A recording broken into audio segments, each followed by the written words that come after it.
Welcome to another episode of Holy Homo Healing Hour.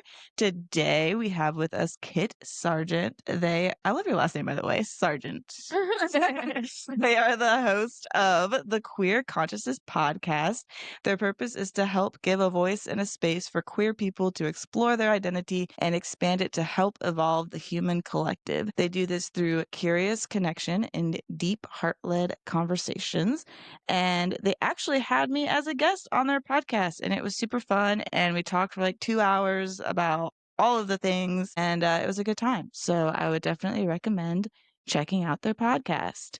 Welcome, Kit. Hello. Hello. Plug your podcast. Talk about it. Yeah, absolutely. So I originally had started this podcast back in October of 2023. It was me and one of my old friends, and we were both in this space where we wanted to have real deep conversations about what it was like being queer in the world today, because of all the conversations and all the podcasts that I was listening to, nothing really fit the niche with having conversations about what being queer meant. Because a lot of times queer conversations, especially queer podcasts, they talk about the cultural side of things. And a lot of times it's also the very sex positive side, which I'm totally here for. The thing is when you're talking about being queer, it is a very specific way to view the world because you're going against the binary that the world has set up.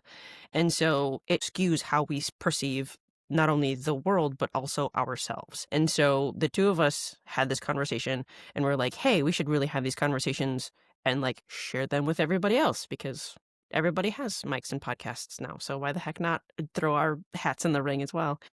We did that for probably 6 or 7 months, and then their life got incredibly crazy. And so after me doing it by myself for probably a solid 3 months, I was like, you know what? I miss having conversations. And so I posted on my TikTok and I posted on my Instagram, and I was like, hey, I have a podcast. If you want to come on and have a conversation about specifically what pride means to you, hit me up, let me know, and we can have some conversations. And so that just kind of started the whole thing, got me rolling with the momentum, and I just kept going from there. And here we are today. It's awesome. So the interview format is kind of new for you then. So you were originally a talk podcast between you and your friend, and then you evolved into the interview thing. That's cool. I did not know that. No, and the reason why I don't have it as an interview podcast per se is because I literally only ask one question, and that is, what does being queer mean to you? It's a broad, open-ended conversation starter, and I give this preamble all the time. There's no wrong way to answer the question. The only wrong way is to not. When you actually start really unpacking what being queer means to you, because it's your own personal experience, it's your own personal definition. I am just here to hold space. And then as we unpack in real time and we just kind of go through the whole thing, a lot of times we get to the end of the conversation and people are like, I had no idea what I was expecting going into this, especially with as broad of a question as you ask. But I'm really glad we ended up where we did because it gave me the opportunity to really unpack things that I've never unpacked before. And Yeah. I'm like, yep, that's kind of the point. Yeah. Yeah, it was a great question. I was not planning on doing this, but since you're the one always asking the question, do you ever get asked the question? Would you like to do like a quick summary of what being queer means to you? Funnily enough, I don't. But because of the fact that, like, if you really listen to every single conversation that I've had up until this point, I have described what being Right. queer means to me. But I've never actually been able to, like, really verbatim say my own answer. So this is actually kind of fun. For me, being queer is living so deeply in your own authenticity that it does not matter what anybody else perceives you, what anybody else thinks of you, what anybody else says to you. You have such a knowing in who you are that you can stand in your queerness and say, this is who I am. Yeah. 100%. Love that. Totally agree. I think that was actually my answer. It was authenticity when I was on your pod. Yep. Yep. Twinsies. That's so true, though. It really is. Well,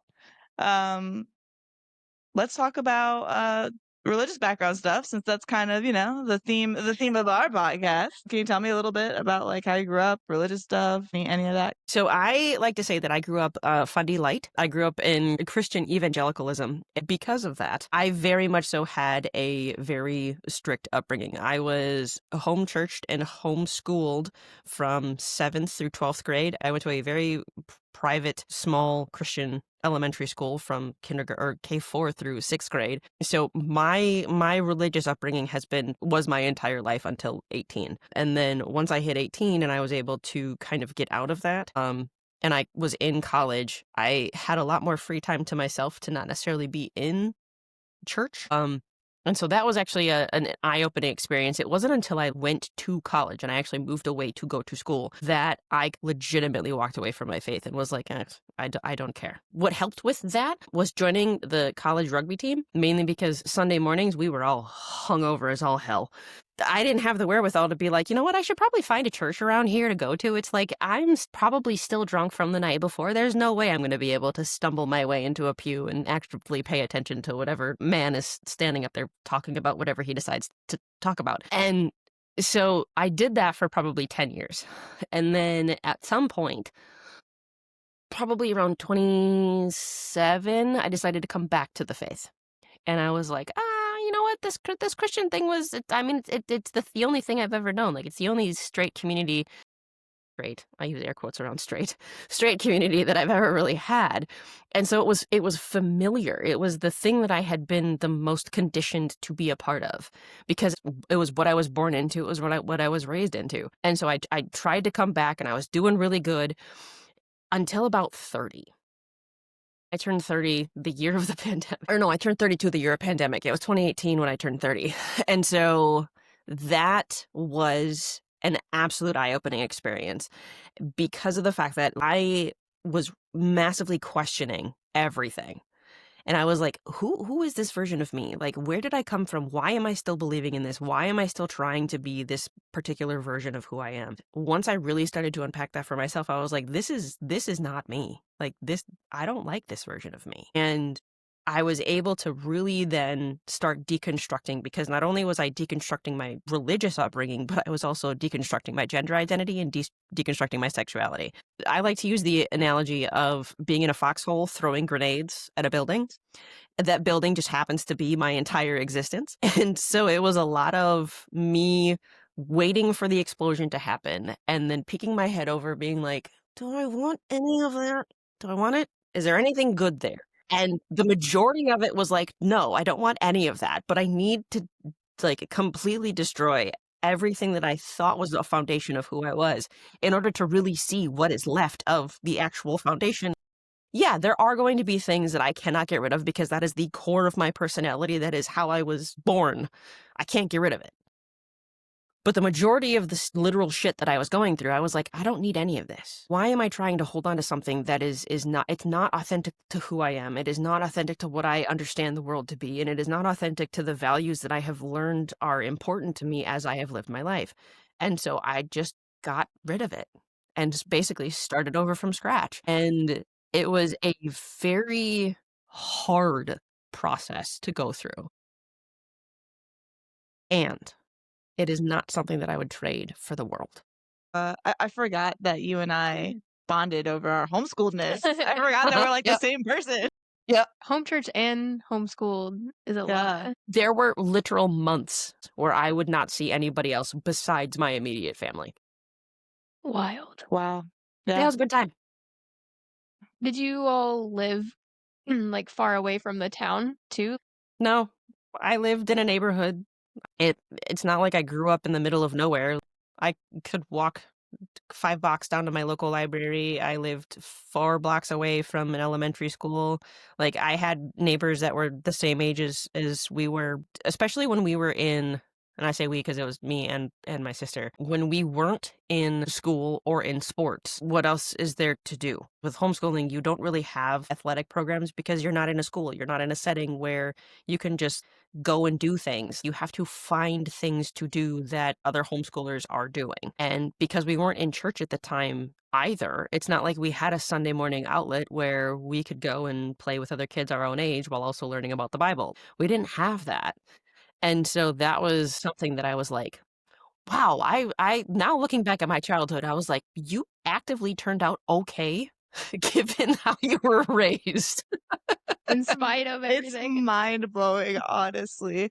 I'm actually really excited because we never had another homeschooler on the pod. I have a tangent question. How did you go from homeschool to collegiate rugby?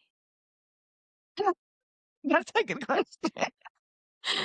That's so okay. So so 7th and 8th grade were a little tough because we were still trying to figure out the homeschooling thing because up until that point, both me and my sister had been in organized school. And so when we first started homeschooling, it was very much so going through the motions of trying to figure out how to have all of this organized schooling to now having all of this like free reign. So at first my parents tried to like keep the school day intact, where it was like we'd start school at 8 a.m. and then we'd have this period and this period, and they tried that. That lasted for all of a week, because when you have an ADHD child who cannot sit still and they're in their own home playing their own things with their own stuff around them, like it's very easy for me to just up and leave and just get distracted and be like, I'm not doing this. Or it's very easy for me to just sit down and hyper focus and get all of my schooling done for the day in like 2.5 hours, and then they're like, now what do we do with you? So when I got to 9th grade, it was a little easier because my parents actually found a homeschool like cohort, basically, that they were able to get us into. And so they had the ability to go and meet in a central location and have other parents teach different subjects, and we'd go on field trips and whatnot. And they also had a like athletic cohort where they actually had basketball teams and volleyball teams and soccer teams that we were able to play in. And so I played basketball. I played basketball in grade school, and then I was also able to continue that into high school. After I graduated, air quotes on that one, graduated from high school, and I went to college. One of my wingmates was a rugby player. And so she had come around to all the girls in the building and was knocking on doors and saying, hey, I'm part of the rugby team. If you want to come out and play, you don't have to know anything about rugby. We'll teach you everything you need to know, but we need people. And I was like, rugby? What is this rugby thing that you are talking about?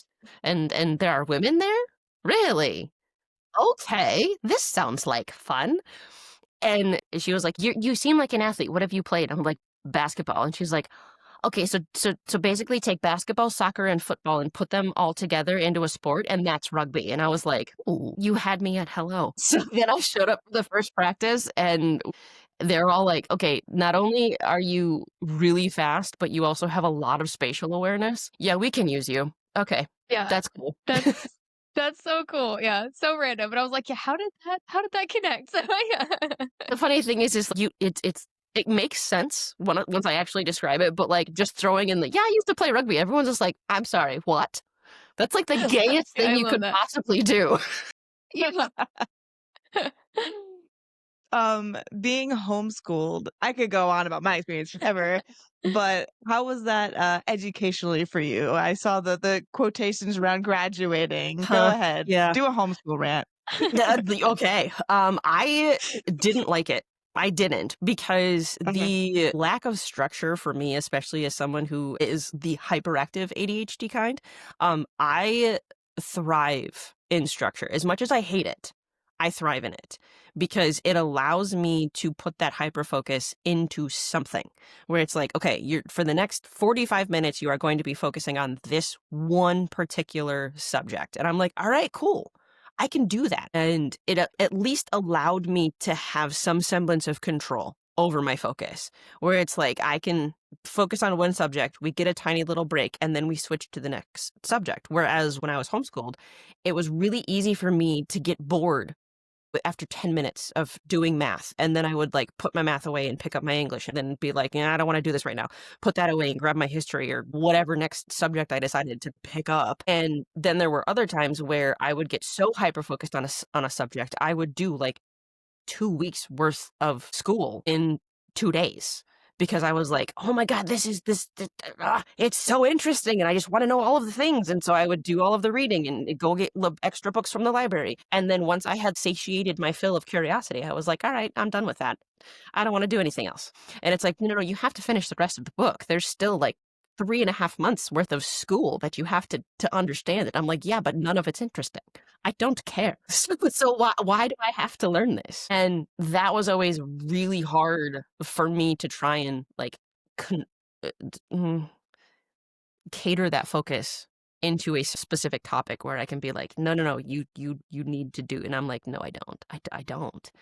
And that was also a fight that I had with my parents on a regular basis because I couldn't sit at the kitchen table and do homework because I hated being watched. But if I would try and do it in my room, I would get incredibly distracted by all of the things that were in my room. And so I would end up like reading books that had nothing to do with anything that I was quote unquote supposed to be learning. And a lot of times, especially with homeschool curriculums, they're supposed to be self-taught. You're supposed to be able to just read the book or like listen to the CD that comes along with it, and it's just supposed to be able to teach you. I can't, especially when it comes to like STEM stuff. I'm like, nope, my brain doesn't work like that. And so for me, that was the biggest struggle was trying to teach myself algebra or teach myself geometry. Why? Why do I need to know this? I don't need to know this. So why am I learning it? And what made it even worse was when I started to apply to colleges, because of the fact that I only had GED, it wasn't an actual accredited high school diploma. It was technically an equivalent of a GED. It made it harder for me to get into college because they're like, but this isn't technically a high school diploma. And I was like, I don't, I'm a child. I don't know what you want me to tell you. Take it up with my mother, who is also my Yeah. principal and my teacher and my like guidance counselor. I don't know. Why are you asking Yeah. me these things? Either let me in or don't. I don't care. Yeah. Yeah. Did not choose this. Yeah. That was another thing is I didn't want to be homeschooled. Like Mhm. I distinctly remember the summer of 6th grade when we were told that we were leaving school and we weren't going to be coming back. It was like, why? Why can't we come back to school? Are you putting us in a different school? My parents were like, no, we're homeschooling you. I was like, what does that mean? They're like, we're doing school at home. Okay, what does that mean? You got to give me more than because I said so. That's not a reason. When I asked my mom why, she gave me the verse, he who puts his hand to the plow and does not look back will get into the kingdom of heaven. That was her reasoning behind why we were homeschooled. And I was like, what does a plow have to do with being homeschooled? I don't get it. I'm so confused. Was she saying like doing the work yourself? Because I don't get it either. I still have no idea what that means. I remember probably 6 or 7 years ago asking my mom, do you remember the reason that you gave us when you pulled us out of CCS and we started homeschooling? And she's like, yeah, it was a Bible verse. And I was like, okay. Yeah, I remember that too. Can you elaborate on why that was the verse that, quote unquote, God told you the reason why you're pulling your children out of organized schooling? And she's like, well, that was the verse that God gave me. So religious reasons for what? We don't know. Right, and that's the thing is that was the answer that I got, and every time I tried to press after that, it just was like, you've been out of high school for like 15 years at this point. It doesn't matter. And I was like, but it kind of does because I don't have an It answer. does matter. Yep. I relate to you so hard. So hard. How was going from homeschooled to college for you? Did you go to a Christian college or were you at a No. I got as far away as I felt comfortable being. So I went to one of the state schools on the opposite side of the state, which is about 3 hours away. It was one of those things where it was like, it's a 3-hour drive, one direction. So it's not like I can do it in a day. If I do go home for a visit, like it's going to be an intentional time of me going home to spend time with my family. And so once I got there, it gave me the excuse to stay at school. Because I'm like, there's no point in me driving all the way home, just turn around and drive all the way back. Like that's dumb. And so that was nice to just be my own person where I don't have anybody to answer to. But it was also an incredibly eye-opening experience because of the fact that I was very sheltered growing up. So a lot of the things that I learned in college, they were brand new experiences for me because I didn't go to high school.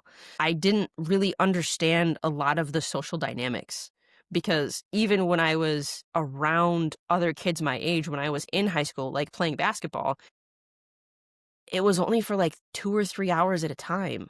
It's not like I was spending an entire day with people having to learn the intricacies of social interactions. It was tiny little bite-sized chunks. So for me, that was probably the biggest learning curve, was trying to figure out legitimately how to make friends. Because a lot of times, especially during homeschooling, you are friends by proximity because of the fact that it is such a tiny little group of people. Like when we were playing sports together, it's all the same people. I had the same people on my basketball team that I did on my soccer team, that I did on my volleyball team. Anytime we would go to homeschool educational things, it was all the same people. And so you just get used to being around everybody. You're friends by proxy, but you're not actually friends. You're forced to all be together because all of your moms decided to get together and say, hey, we're all homeschooled and we all have kids around the same age, so we'll all just throw them all together and be friends. And it's like, that's not how friends work.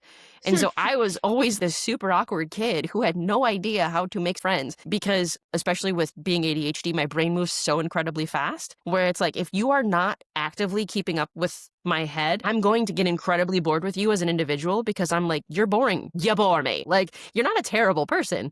You just can't keep my interest for longer than 3 minutes. And that's a problem when it comes to trying to figure out social interactions. Okay, real talk. If you're still here, you clearly love us. So go ahead and make it official. Hit that subscribe button and give us those coveted 5 stars. It's free, it's easy, and honestly, it feeds our validation issues. Now, let's get back to the good stuff. Yeah. Oh my gosh, I love you so much. We are literally the same person. Going into college, were you undiagnosed ADHD? Yes. Because I was. Oh my gosh, the undiagnosed homeschool to college to lesbian pipeline must be a thing. It's gotta be, because I didn't get diagnosed with ADHD until my senior year of college. What made it better for me was, I remember doing the test. One of my friends was like, you're really struggling this year. And we were only a month into senior year. And I was like, I'm so done with school. I'm like this close to dropping out and saying, fuck it, I don't give a shit. Like, I'm done. And she was like, just go to student services, go to the health center and just be like, hey, I'm really struggling with keeping my focus and trying to study, and I'm just getting super overwhelmed by all of the things. Is there anything that you could do to help me? And so I did. And they got me a meeting with a psychiatrist, and I was describing what was going on and just the rapid rate, my speech pattern and how quickly I was speaking. He was like, I have an idea. So he hands me a test, like an actual ADHD test, and it's like 150 questions or some ridiculous number. And I remember just having to sit down, and it took me like 2.5 hours to get through it because I couldn't fucking focus. By the time I got done and gave it to him, he was like, wow, that took you a minute. I was like, yeah, it was kind of hard. Like, it was a little hard for me to like sit down and read all the questions, and some of them I had to like reread 2 or 3 times because I didn't fully understand what they were saying, and like, why is it all so vague? And he's just like, okay, never mind. Takes the test, throws it. You're good. Right? I swear those tests it's not the actual questions themselves, it's how you take the test. Because my psychiatrist did the same thing. It was like 6 pages long, and I had chunks missing. Like, I bounced all over the place. I literally handed that test in. He looked at it, looked at me, and diagnosed me in 5 minutes. Well, what made it even funnier is he was like, yeah, I have an idea, but we're just gonna go through all of the steps just to cover all of our bases. And I went, okay, cool. And came back the next week to get my results, and he's like, how old are you? And I was like, 22? And he's like, and this is the first time you've ever done this? I was like, yeah. Why? He's like, not sure how to tell you this, but you scored in the 96th percentile? Look at that. And you thought you were a bad test taker.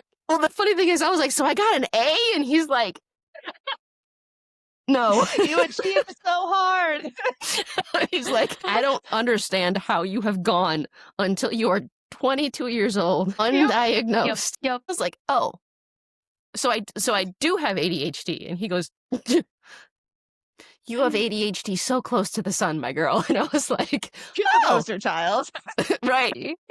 Funnily enough, I was just talking to one of my friends, well, at least you know Jess, and Jess was like, you know what I think is hilarious about you specifically? And I was like, okay, where is this going? And they were like, you ADHD boy so hard.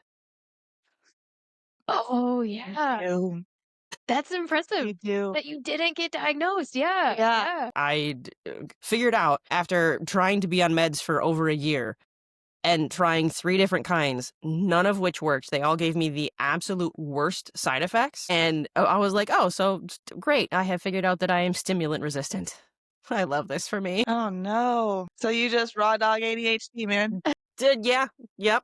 It's a good time. And the funny thing is like, I like to make the joke that I am diagnosed ADHD, but I am peer-reviewed autistic because I have so many friends who are actively diagnosed autistic, and they're like, Kit, that's not an ADHD thing, that's an autism thing. And I was like, oh, good to know, because I would not have figured that out on my own. No, I thought everyone was like this. And that's exactly what it is. I was like, oh, this is a thing. This is not just my brain. And they're like, well, it's both. It is a thing, and it also is your brain. We talk all the time about how we think queer and neurodivergent people, the Venn diagram is practically a circle. I just think that goes hand in hand. Because, I mean, when you already think outside the box and like just the social rules and norms don't apply to you, You're given a binary and you're like, and why? Like, yeah. And that's the funny thing is people think we don't understand the rules. No, we understand the rules perfectly. We're just like, they make no sense. Yeah. Why? I don't understand. Exactly. We think they're stupid. We think they're inconsequential, and we just do not, like, doesn't apply to me. 100%. yep. Yep. Glad we had a neurodivergent tangent there. So all through college, then this is all pre-deconstruction, but you're not actively partaking in the church. You're figuring out kind of how to human, and then everything deconstruction came later. Was there? I mean, you're on the rugby team. Yeah. Yeah. When did you figure out the queer stuff? When did that happen? So the funny thing about the queer thing is it was one of those things where it was like everybody knew but me. Especially in terms of like my collegiate friend group, everybody knew but me. And now looking back, oh, they were legitimately trying to get me to figure it out. I just ADHD, not gonna pick up on it unless you legitimately throw a sign in my face, like slap me across the face with said sign, and then read the sign to me after you show it to me and say, you are queer and here's the definition of it. I'm not gonna get it. I'm just not. And it was really entertaining because there were so many times where my friends would be like, Kit, you're a little drunk. And I'm like, well, yeah, because it's a rugby social. Like, this is what we do. We play rugby, we get drunk. Welcome to Wisconsin rugby. We would always joke that we are a drinking team with a rugby problem, not a rugby team with a drinking problem. Nice. And so there were so many times where I would be just tipsy enough where all filters, everything would be gone. Self-control, never heard of her. And so there would be multiple times where my friends would come up to me and they'd be like, hey, Kit, that girl's kind of cute, isn't she? She's on the other team. You should go over and kiss her.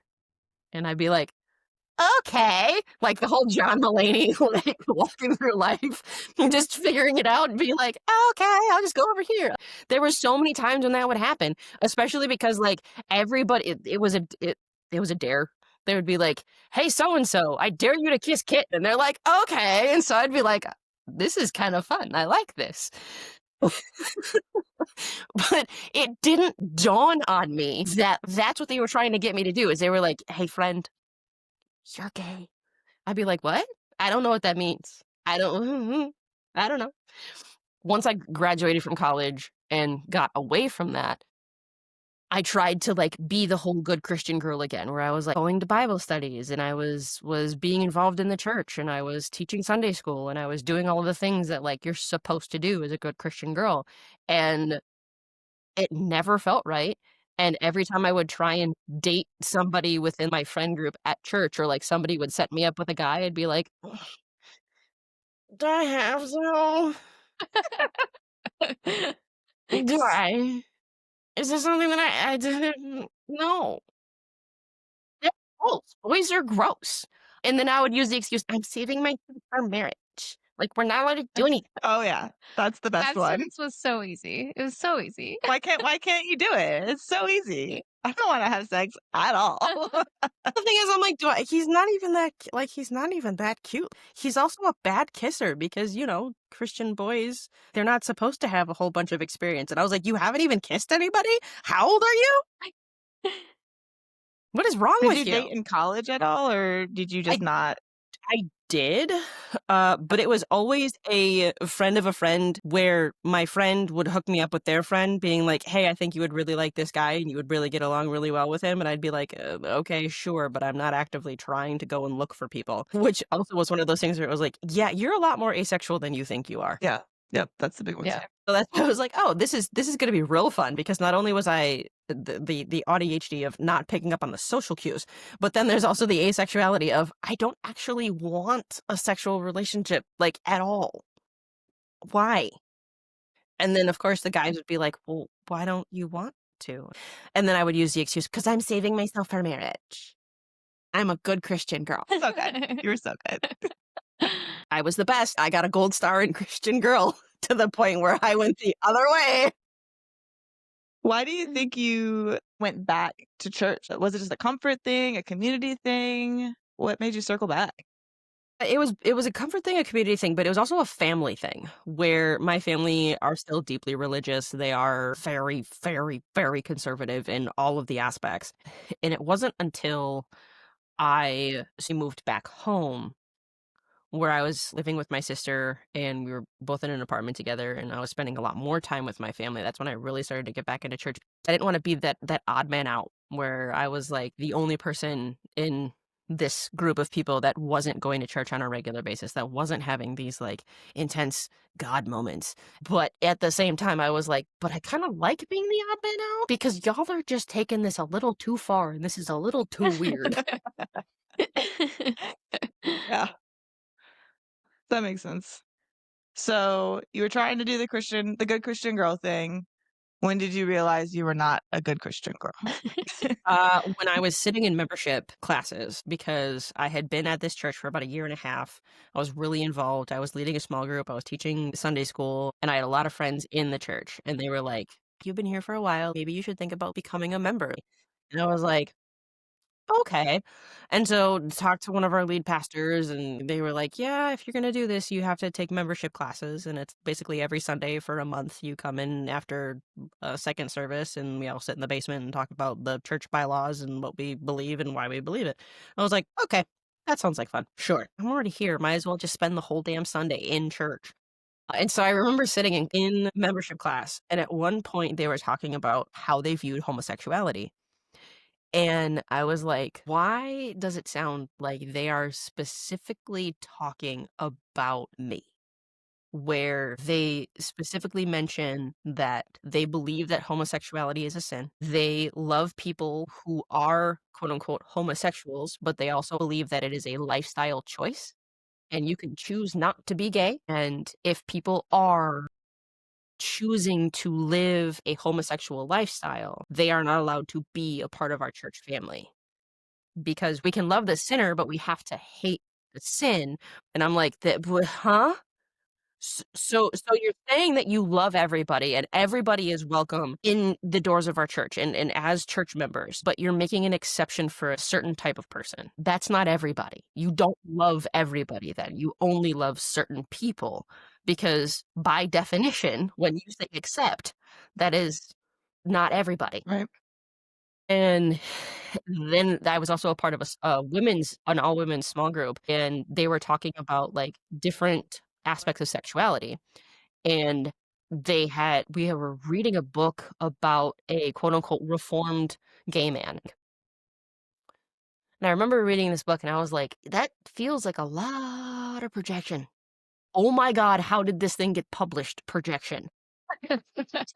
And so I ended up reading the entire book, feeling very uneasy about the entire thing. And then I was looking up all the clobber passages and I was like, these are bad. Like across the board, these are just bad. And I remember asking one of the leaders in our small group at the time, so why is homosexuality bad? And she's like, well, because God made man and God made woman, and there's only two genders, and it has to be a man and a woman in order for a relationship to be fully blessed by God. I was like, huh? Okay, but why? She's like, I just told you. I'm like, but that is the most cookie cutter fucking version of literally, but why? Like no, Yeah. I want it like 3 or 4 steps deeper. Why is this the one way it is? And she was like, well, because that's the way it is. And I was like, God damn it, we're back to the whole because I said so. It's not, no. That's not a reason. It is not a reason. Because I said so, because this is the way it is. That's not a reason. Tell me why. And I got so incredibly frustrated that there was no why. There was no answer that anybody could legitimately give me as to why this was the way that it was. And that was the moment that legitimately started my deconstruction, because I was like, you cannot preach love everyone and then exclude certain people, because that's not everybody. Either you love everybody or you love nobody.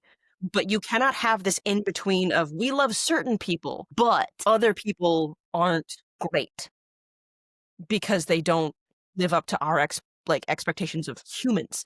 And I'm like, that's stupid. I don't like this. And thankfully that happened right around the time of the pandemic, which made my deconstruction like very much so speed up, like because I wasn't in church every week. And I also was working a job at the time where I would have to work Sunday mornings until 10 a.m. So I was usually like sprinting to church to try and make second service. Well, I was like, well, can't do that anymore because church is closed. Ah, shucks.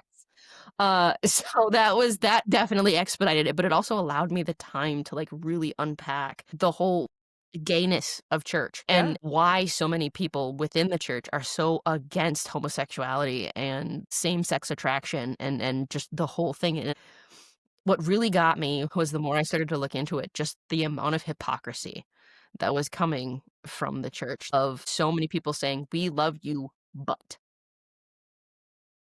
As soon as somebody would say but, I would be like, I'm out. The conditional, unconditional love.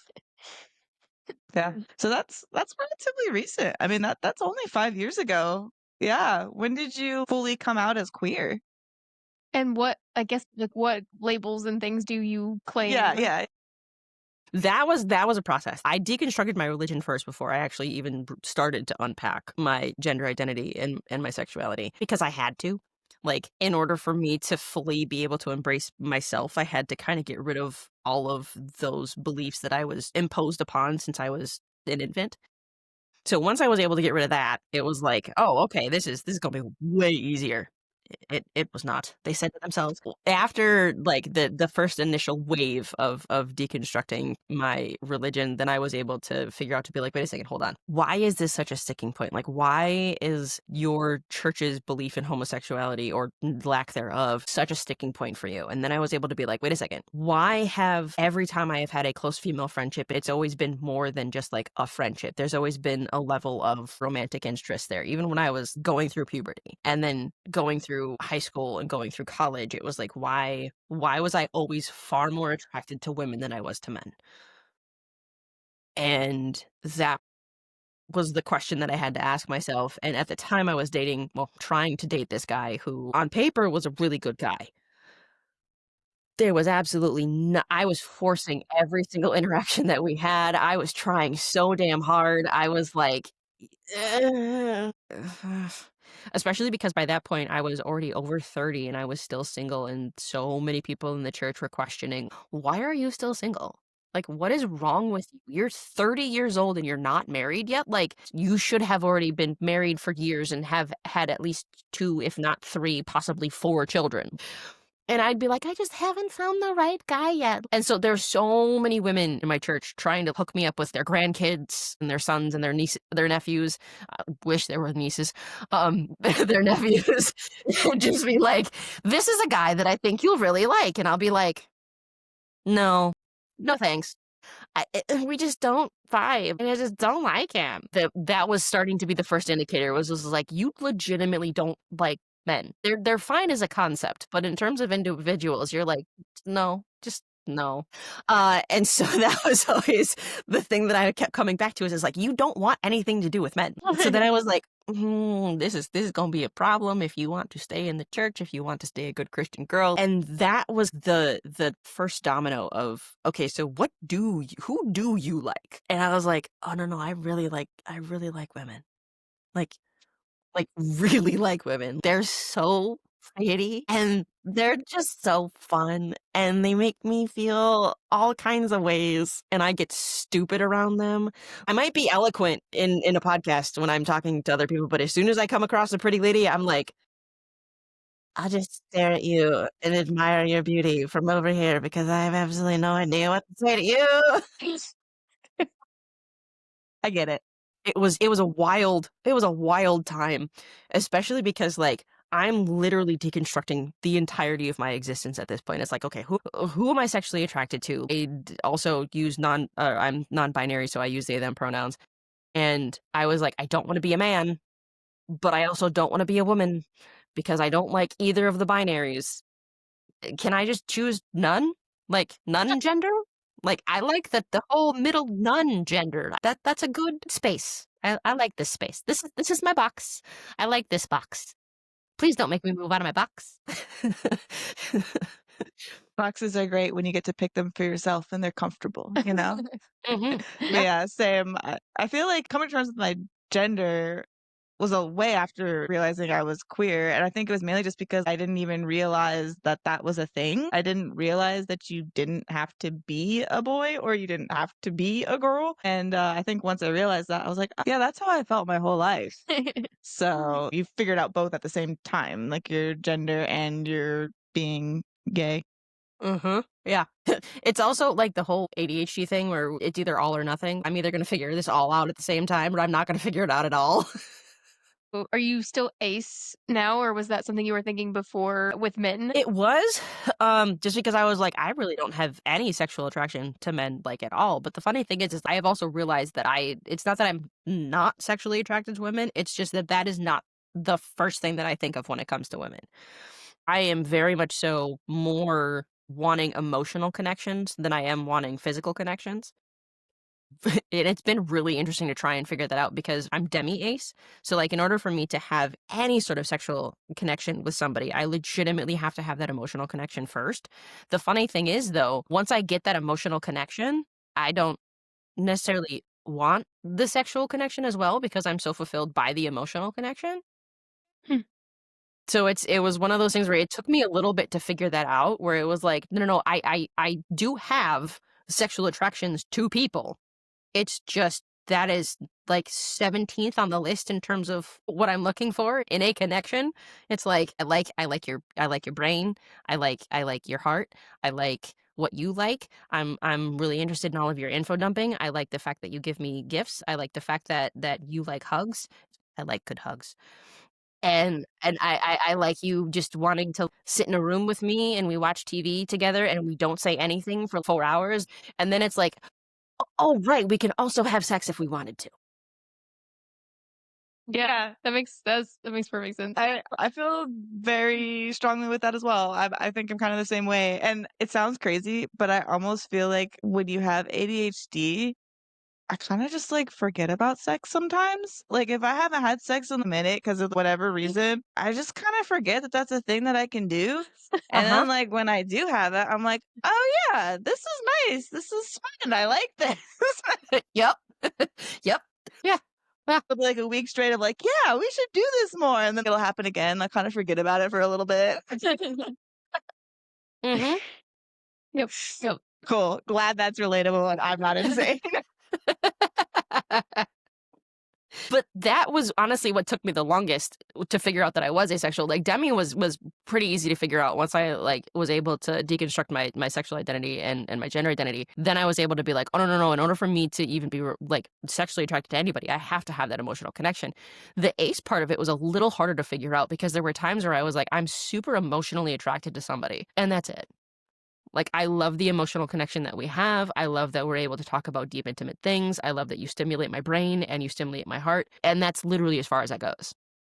I don't feel the need to immediately jump your bones. And I don't know if I'll ever have that desire to jump your bones. But there's a part of me that's like, I mean, we could. I wouldn't be opposed, but it's definitely not on the top of the list. I get that. Now I'm like, huh, do I have to reevaluate my sexuality label? Maybe I'm a little asexual too. Um, Going out of sexuality land and back to religion land, I have a question. Since you've deconstructed relatively recently, what was the hardest thing to get rid of? Is there anything that still sticks with you from your religion that you struggle with? Not really. Like for me, it was pretty easy to just kind of let the entire religiosity go. Once I legitimately started to deconstruct, it was very easy for me to see all the hypocrisy.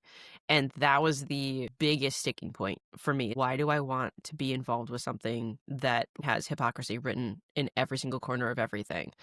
I don't want to have anything to do with this. I think the hardest thing that I have had to let go is the fact that there are some people who, once they deconstruct, they're like, nope, I'm atheist. I don't believe in anything. We could have come from mud for all I know. And I'm like, good on you. That's an amazing belief structure. The thing that I have had the hardest time letting go of is that all-knowing, infinite understanding of the fact that there is something out there that created us. It's like I do believe that something created us. We came from somewhere. We didn't just Big Bang appear where all of a sudden everything that has ever been in existence just appeared. I don't believe in. But I also do not believe in the God of the Old Testament or the New Testament. And so that's why it's like the hardest thing that I've had to get rid of and that I do still keep is the fact that there is something that created us. What that is, couldn't tell you. But I do feel like there is something that had a hand in helping humans become who we are now. Are you thinking in more of like an energy sense, or do you think the creator thing is still at play? Or do you think it was like a create it and then leave? Or do you think there's still a thing going on? Create it and then leave. That was like, maybe. The ADHD part of me was like, sure, we'll just go ahead and plop it down and then forget that it exists and come back 1,000 years later and be like, oh, shit. Really should have checked on that. This experiment has gone way off the rails.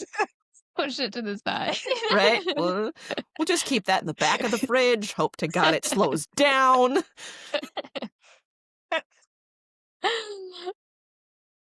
Do you keep any ritual aspects in your life now, or any sort of Spiritual things? I did for a while, especially because when you're trying to figure out what you do and what you don't like, you just kind of reach for everything. Growing up religious, when you leave that religion, especially something as high control as evangelicalism, that leaves a big hole. And a lot of times you're trying to figure out, okay, do I want to fill this hole? Do I want to just let it go and it'll eventually fill itself? Or do I want to try and plant something else in there? And for a while, I was doing a whole bunch of just random stuff where I was pulling from astrology, I was pulling from New Age spirituality, I was pulling from yoga practices, I was pulling from Vedic practices. Anything that I could get my hands on, I would try it for a while just to see if it would stick. And none of it really did. And a lot of times, because I want to know all of the things, as soon as I would latch onto something, I would deep dive that one thing and take it as far as I possibly could in my own understanding, where it was like, do I actually like this? And a lot of times, especially within spiritual spaces, you have so many white people that think they know everything that there is to know about this one particular thing. And it's like, that's an indigenous practice. We should not be touching that. There are certain things that are legitimately called a closed practice for a reason. And that took me a lot of time to try and figure out, like, okay, so what do I actually resonate with versus what I don't resonate with? I am open to everything. I will try everything once, and then I can make my decision.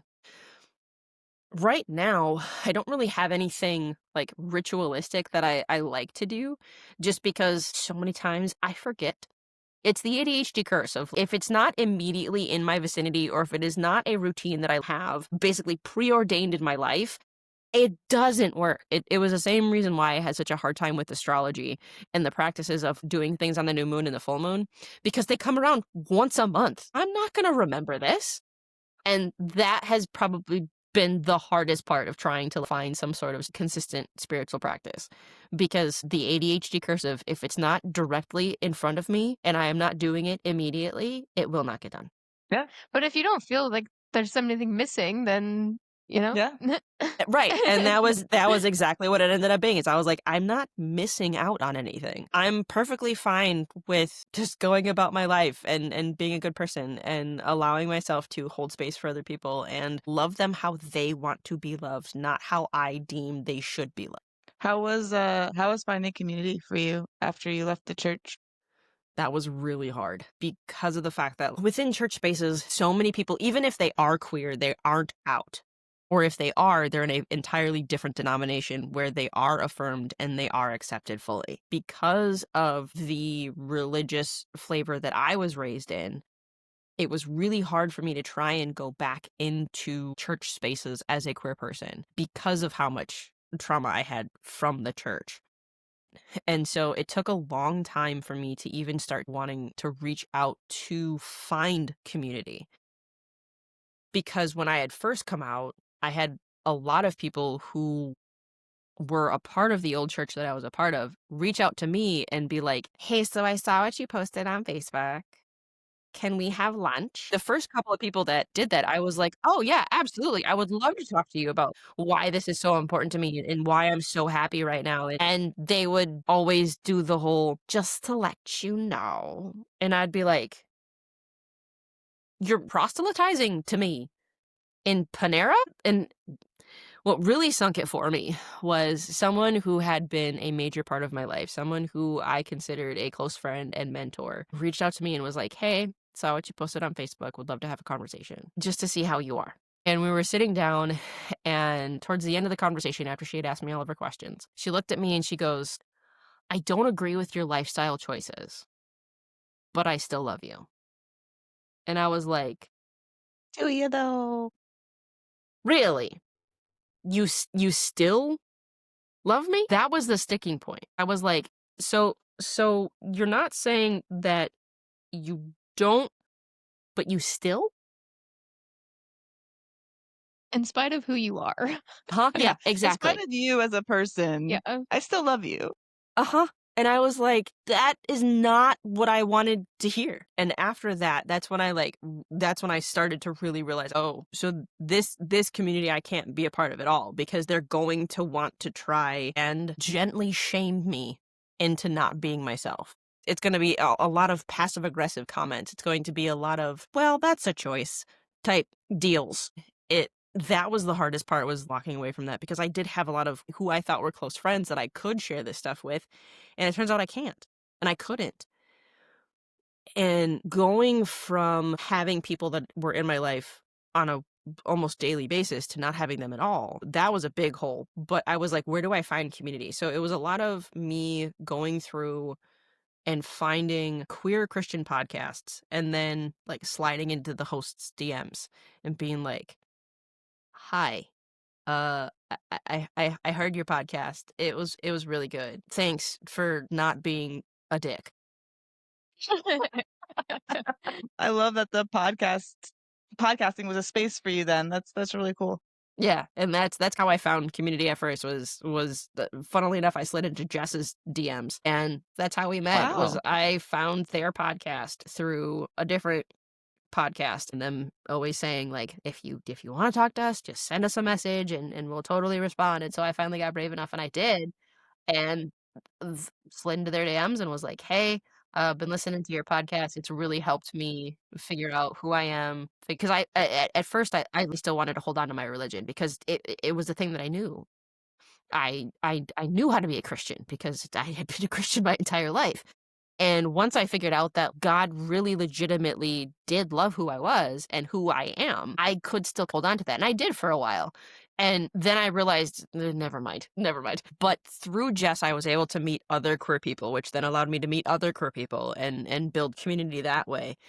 But it took a while for me to be comfortable enough to not only come out to other people who were in my immediate physical proximity, but also in online spaces where I was like, I don't have to over explain or over communicate who I am and why I am the way I am.